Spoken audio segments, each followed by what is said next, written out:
I have to be honest, I'm not sure we should talk about this. Okay. Is it like a pitcher throwing a no-hitter where you're supposed to ignore it and pretend like it's not happening in hopes that the streak will continue? Because the Panthers are on a heater of like decisions that I agree with and see as executed well. Okay, I see what you're saying. And if they hit like 3, 4, 5 of them in a row, I almost want to go, nobody talk to them about it. Let them put, the windbreaker on just their throwing shoulder and walk to the end of the bench and sit in quiet like they should. The Panthers shook up their defensive staff, and the news broke right after the show yesterday. It was Jeremy Fowler, I believe, of ESPN had the sources that confirmed to him that their secondary coach, Burt Watts, their outside linebackers coach, Tem Lukabu, and quality control coach, Bobby Maffei, were all on their way out. They were relieved of their duties. And I want to be clear, I'm not agreeing like, oh, this is a great decision because I think those guys are bad coaches or I'm happy to see them let go. I'm not. You never want to see anybody lose their job and have to uproot their lives and everything. But I can say that the Panthers' defense needed change.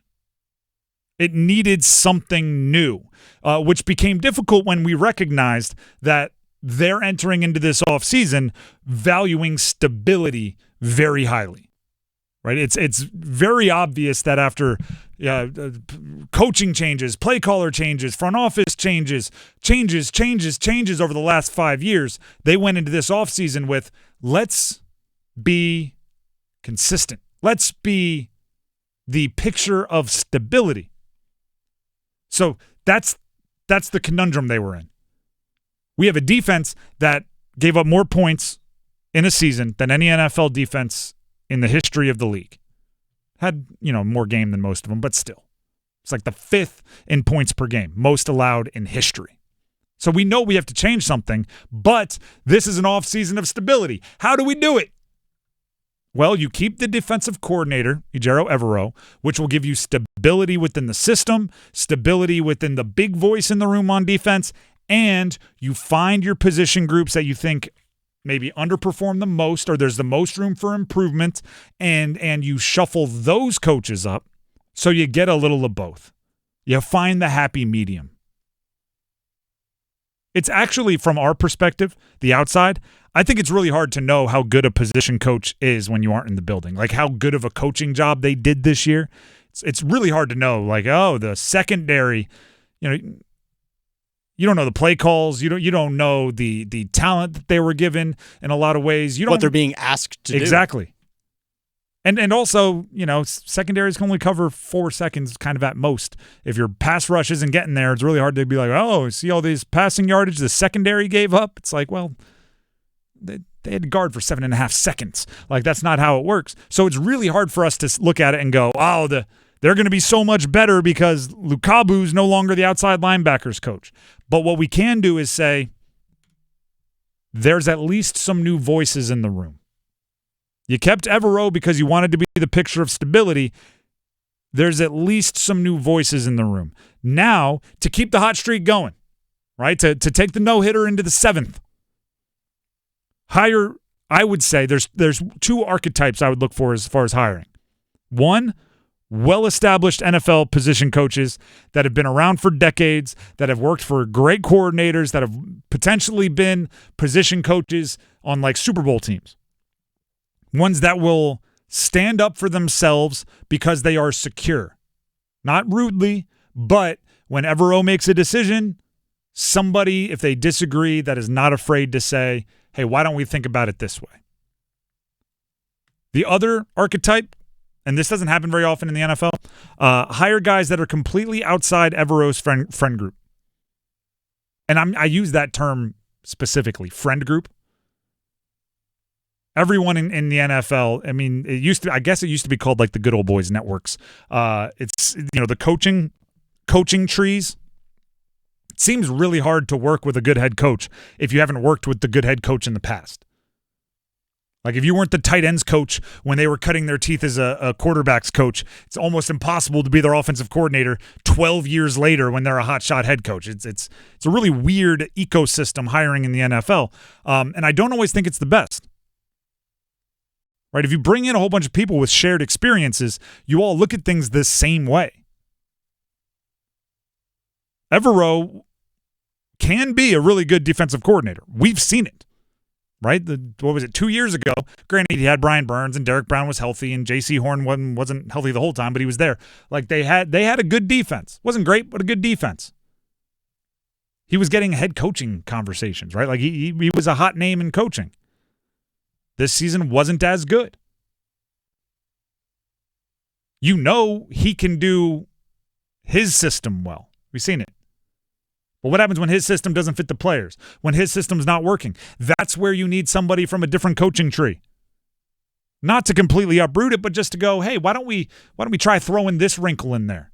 This has always worked for me. How about we try that? And then Evero has to be smart enough, humble enough, self-aware enough to either accept it or not accept the suggestion based on merit and not based on, where the idea came from.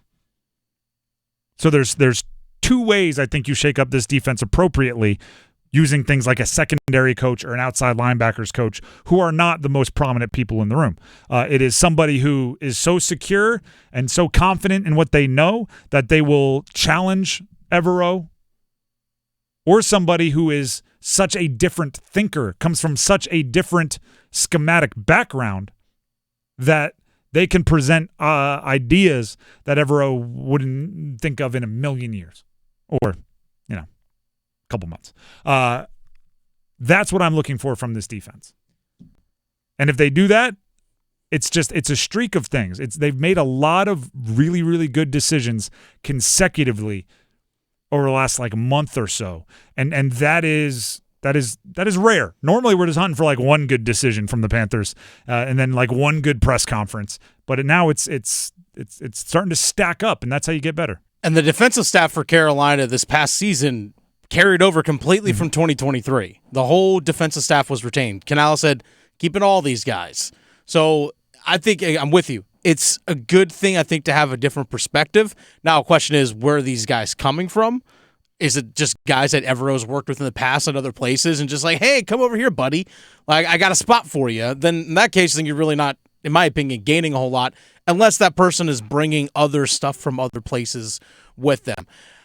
I think for me, this is my biggest gripe when it comes to the defense with Evero so far when he's been in Carolina. He hasn't adapted or adjusted his system to fit his players. We saw Jeremy Chin in 2023 riding the bench. Mm-hmm. It's wait, you can't find a spot for that guy on the field? He's one of your best players. We always hear coaches, we got to get our best 11 on the field. He's one of your best 11. Why is he not on the field? Also, look at just... And by the way, he's balling for Washington this year. Exactly. It's proven before and after Evero that Chin's pretty good. And even go as well. Last year, Brian Burns. This year, DJ Wanham and Jadeveon Clowney. These guys are true edge rushers. These guys are get-to-the-quarterback guys.